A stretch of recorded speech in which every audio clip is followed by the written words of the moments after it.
અંકલેશ્વર પાસે નર્મદા નદીની જળ સપાટીમાં વધારો થાય તેવી શક્યતાના પગલે તંત્ર એલર્ટ. સરદાર સરોવર નર્મદા ડેમમાંથી 3 લાખ ક્યુસેક પાણી છોડવાનો નિર્ણય લેવામાં આવ્યો છે.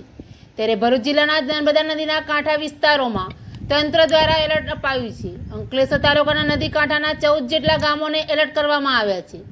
સાથે ગામના સરપંચ અને તલાટીઓને પણ સૂચનાઓ આપવામાં આવી છે.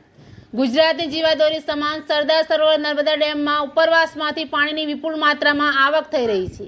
ડેમમાં ઉપરવાસમાંથી 3.90 લાખ ક્યુસેક પાણી આવી રહ્યું છે, જેના પગલે ડેમની જળ સપાટી 136.76 મીટરે પહોંચી છે.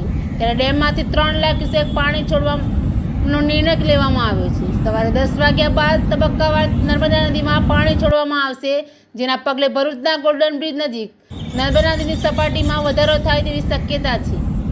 નર્મદા નદીની જળ સપાટી તેના 22 ફૂટના વોર્નિંગ લેવલ સુધી પહોંચશે, જે શક્યતાના પગલે અંકલેશ્વર વહીવટીતંત્ર દ્વારા આગમચેતીના ભાગરૂપે નદી કાંઠાના વિસ્તારો અને ગામ લોકોને એલર્ટ રહેવા સૂચના આપવામાં આવી છે.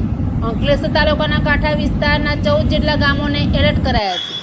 સાથે ગામના સરપંચ અને તલાટીઓને સાવચેત રહેવા તેમજ નદી કિનારે કોઈ જાય નહીં તેની તકેદારી રાખવા સૂચનાઓ આપવામાં આવી છે. નર્મદા નદીની જળ સપાટીમાં વધારો થાય તેવી શક્યતાના પગલે અંકલેશ્વર મામલતદાર કચેરી ખાતે ડિઝાસ્ટર કંટ્રોલ રૂમ ઊભો કરવામાં આવી રહ્યો છે. એડીન્યૂઝ સાથે રિપોર્ટર જયેશ પ્રજાપતિ, અંકલેશ્વર.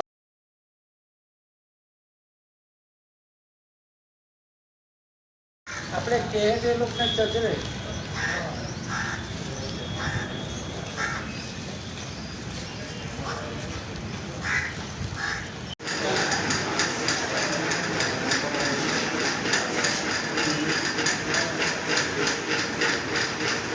સૌને નમસ્કાર. સરદાર સરોવર ડેમમાંથી ઉપરવાસમાં પાણી વધવાથી અને વરસાદનું વાતાવરણ હોવાથી, વરસાદ વધુ પડવાથી નર્મદા ડેમ જે નર્મદા જિલ્લામાં આવેલો છે તેમાંથી સવારે 36 કલાકે સરદાર સરોવર ડેમનું લેવલ 136.78 થયેલ છે. જેથી આ કામે અગમચેતીના ભાગરૂપે આજરોજ અંકલેશ્વર ગોલ્ડન બ્રિજ પાસે સપાટી લગભગ 19 ફૂટ જેટલી થનાર છે. નર્મદા જિલ્લો તેમજ ભરૂચ જિલ્લામાં એલર્ટ જાહેર કરવામાં આવેલ છે. ભરૂચ જિલ્લાના અંકલેશ્વર તાલુકાના ડાબા કાંઠાના 14 જેટલા ગામોમાં સરપંચશ્રી અને તલાટીશ્રીઓને સૂચના આપવામાં આવેલ છે કે ગામમાંથી કોઈ પણ વ્યક્તિઓ નદી કિનારે ન જાય અને તેની તકેદારી રાખવા પણ સૂચના આપવામાં આવેલ છે.